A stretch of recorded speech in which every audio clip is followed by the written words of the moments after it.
एक छोटे से अपार्टमेंट में रहने वाली लड़की। आरोही का जीवन हर दिन एक नई चुनौती से भरा होता था। वो बेहद प्रतिभाशाली और क्रिएटिव थी, लेकिन उसमें एक कमी थी। वह बोल नहीं सकती थी। बचपन से ही उसकी आवाज ने साथ नहीं दिया था। इस वजह से स्कूल और घर दोनों जगह उसे अक्सर अनदेखा किया जाता था। आरोही अपनी फीलिंग्स को दूसरों को बताने के लिए ड्राइंग और डायरी लिखने का सहारा लेती थी। उसके अंदर एक बड़ी ख्वाहिश थी कि एक दिन वह अपनी आवाज के जरिए सबको अपनी कहानियां सुना सके। एक दिन जब आरोही अपनी माँ के साथ बाजार गई तो उसकी नज़र एक खिलौनों की दुकान पर पड़ी। उस दुकान में एक बेहद सुंदर गुड़िया रखी हुई थी। ये कोई साधारण गुड़िया नहीं थी।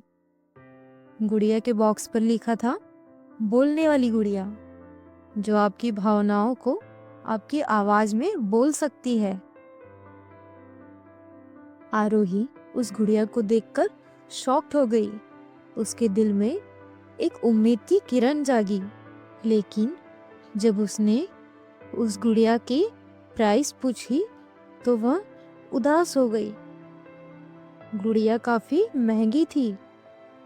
उसकी माँ ने उसे समझाया, अगर ये तुम्हारे लिए सच में खास है तो इसे पाने के लिए तुम्हें खुद मेहनत करनी होगी। आरोही ने डिसाइड किया कि वो गुड़िया खरीदने के लिए पैसे जमा करेगी। वो अपने पड़ोसियों के बच्चों को पेंटिंग सिखाने लगी। साथ ही उसने अपने बनाए हुए आर्ट वर्क को ऑनलाइन बेचने की कोशिश की। धीरे धीरे उसने अपनी मेहनत से उतने पैसे कमा लिए कि वह गुड़िया खरीद सके। आरोही उन पैसों को लेकर उस दुकान में पहुंची और उसने वो गुड़िया खरीद ली। गुड़िया को घर में लाने के बाद आरोही ने उसे अपने दिल की पहली बात कही, क्या तुम मेरी आवाज बन सकती हो? गुड़िया मुस्कुराई और बोल पड़ी, हाँ, मैं तुम्हारी आवाज बनूंगी। बस अपनी भावनाएं मुझसे शेयर करो। आरोही खुशी से झूम उठी। उसने पहली बार अपनी कहानियों को उस गुड़िया के जरिए सुनाना शुरू किया। उसकी कहानियां प्यार, कठिनाइयाँ और उम्मीदों से भरी होती थी। वह गुड़िया को अपने सोशल मीडिया चैनल पर इस्तेमाल करने लगी। धीरे धीरे लोग उसकी कहानियों के दीवाने हो गए। एक और कहानी में उसने लड़कियों को अपने सपनों का पीछा करने के लिए उन्हें इंस्पायर्ड किया। उसकी आवाज और कहानियां अब सिर्फ एक मनोरंजन नहीं थी, बल्कि कई लोगों के लिए प्रेरणा बन चुकी थी। एक दिन आरोही के जीवन में एक मुश्किल घड़ी आई। उसके सोशल मीडिया चैनल पर किसी ने उसकी कहानियों को नकली कहकर ट्रोल करना शुरू कर दिया। लोग सवाल उठाने लगे कि वह खुद क्यों नहीं बोलती। आरोही का कॉन्फिडेंस डगमगाने लगा।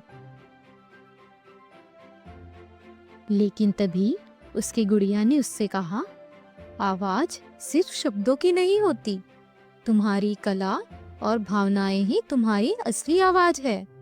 लोग तुम्हें इसलिए सुनते हैं क्योंकि तुम्हारे शब्द उनके दिल तक पहुंचते हैं। उस दिन आरोही ने महसूस किया कि वह गुड़िया सिर्फ एक माध्यम थी, एक जरिया थी। असली ताकत उसके विचारों और कहानियों में थी। गुड़िया ने उससे कहा, अब तुम्हें मेरी जरूरत नहीं, तुम्हारी कहानियां तुम्हारी असली आवाज बन चुकी हैं। आरोही ने गुड़िया को अपने कमरे में एक यादगार के रूप में रख दिया।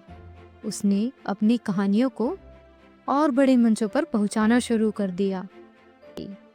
अब वह अपनी कला के जरिए उन लोगों की मदद करती थी जो अपनी आवाज ढूंढने की कोशिश कर रहे थे। यह कहानी हमें सिखाती है कि असली ताकत हमारी आवाज में नहीं, बल्कि हमारे विचारों और आत्मविश्वास में होती है। अगर हम अपनी कमजोरियों को अपनी ताकत बना ले, तो हम दुनिया पर अपनी छाप छोड़ सकते हैं। इसी तरह के मज़ेदार और इंस्पिरेशनल वीडियो देखने के लिए हमारे चैनल को सब्सक्राइब करें और वीडियो को शेयर और लाइक करना ना भूलें।